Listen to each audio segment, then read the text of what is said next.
बोले। तुलसी की माला धारण करने के बाद लहसुन प्याज खा सकते हैं? कोशिश करें कि ना खाएं, पर खा रहे हैं तो कोई अपराध भी नहीं है।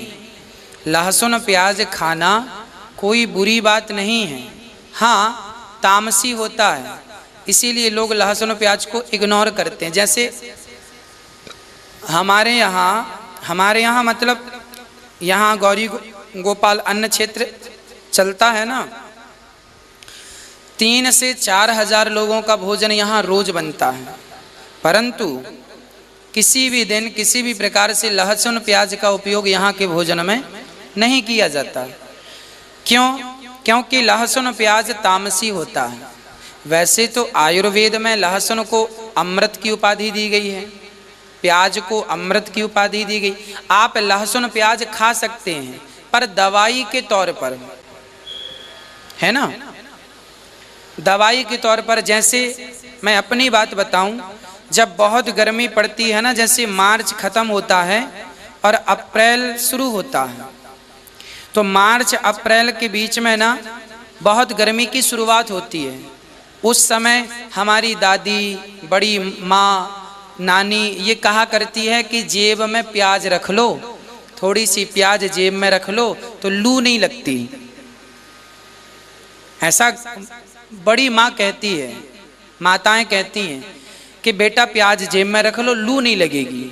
मतलब प्याज की तासीर इतनी ठंडी होती है कि आप गर्मी में, जैसे मजदूर वर्ग है, मजदूर वर्ग को तो प्याज खाना ही चाहिए, क्योंकि उन्हें दिन में काम करना पड़ता है धूप में।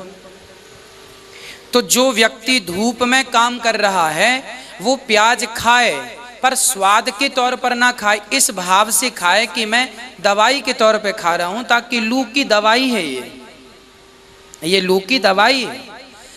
कोई पंडित भी है, मैं बताऊं सबकी, यदि कोई साधु भी है, पंडित भी है, कभी लहसुन प्याज नहीं खाता, परंतु कहा जाए, वैद्य जी कहें कि भाई आपको लू लग गई है, जरा सी प्याज नमक के साथ कच्ची वाली खा लो, तो खा लेने में क्या बुराई है?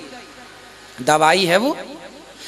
प्याज अमृत है, दवाई के तौर पर उपयोग करना चाहिए सबको, पर स्वाद के तौर पर ज्यादा नहीं। अति सर्वत्र वर्जयेत्, ज्यादा खाएंगे तो वो तामसी है, दुर्गंध रहती है प्याज में, है ना।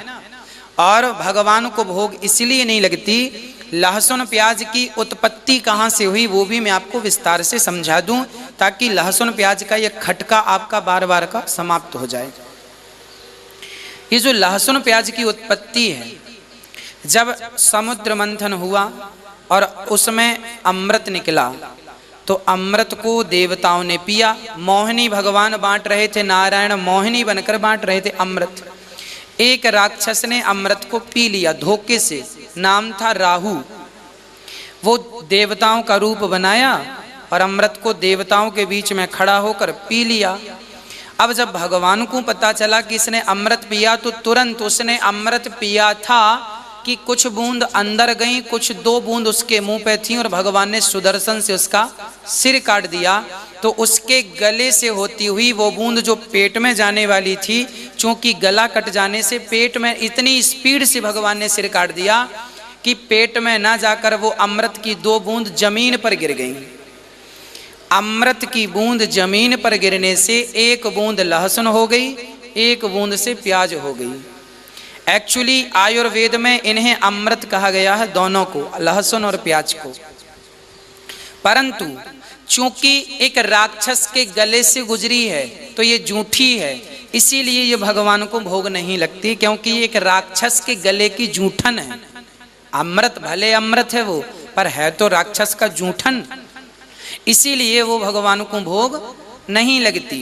हाँ, पर अमृत है तो आप और हम दवाई के तौर पर ग्रहण कर सकते हैं, बुराई बिल्कुल नहीं है। आप तुलसी की माला पहने हैं तो भी लहसुन प्याज दवाई के तौर पर ग्रहण, बहुत सर्दी लग रही है तो आप एक काम करिए, जरा सा लहसुन भूंजिए आग में और भूंज करके बच्चों को खिला दीजिए।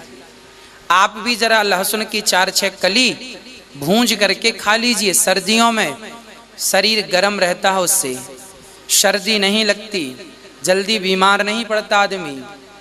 बच्चों को तो लहसुन सरसों के तेल में भूंज करके और देते हैं, है ना। सर्दियों में तो बच्चों को लहसुन की माला बना के मम्मी पहना देती है। तो ये सब दवाई के तौर पर उपयोग होना चाहिए, स्वाद के तौर पर उपयोग वर्जित है। दवाई के तौर पर तो देखो गांव में ना कच्ची दारू जो कच्ची शराब होती है ना, वो भी 1 चम्मच शराब छोटे छोटे बच्चों को पिलाई जाती है। जो नवजात बच्चे हैं ना, महीने भर के, 4 महीने के, 8 महीने के, इन बच्चों को 1 चम्मच कच्ची दारू पिलाई जाती है, शराब।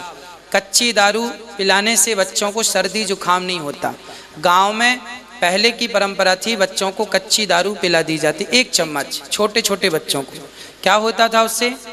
सर्दी जुकाम नहीं होता था। ये सब चीज़ें दवाई हैं, पर लोगों ने इन्हें नशा बना लिया। एक उदाहरण के तौर पर आपको समझाता हूँ। पहले साइकिल पंचर होती थी तो साइकिल जो पंचर जोड़ने के लिए एक सिलोचन आता था। सिलोचन जानते हैं? ट्यूब की गोल गोल टिकिया बनाते, उसमें सिलोचन लगा के फिर जहाँ पंचर होता था उसमें चिपका देते तो पंचर जुड़ जाता था। उसे सिलोचन जिससे चिपकता था वो सिलोचन कहलाता था, है ना। अब वो सिलोचन क्या होता है? पंचर चिपकाने का होता है। पर कुछ लोग ना सिलोचन को नशा में लेने लग गए, सिलोचन का धुआं लेने लग गए। तो थी तो वो दवाई पंचर जोड़ने की, पर तुमने उसका गलत इस्तेमाल किया और वो तुम्हारा नशा हो गया। ऐसे शराब, लहसुन, प्याज, ये सब आयुर्वेद में सब थी, पर लोगों ने इसका अधिक इस्तेमाल करने से ये सब नशा हो गया और बाद में इनको वर्जित करना पड़ा।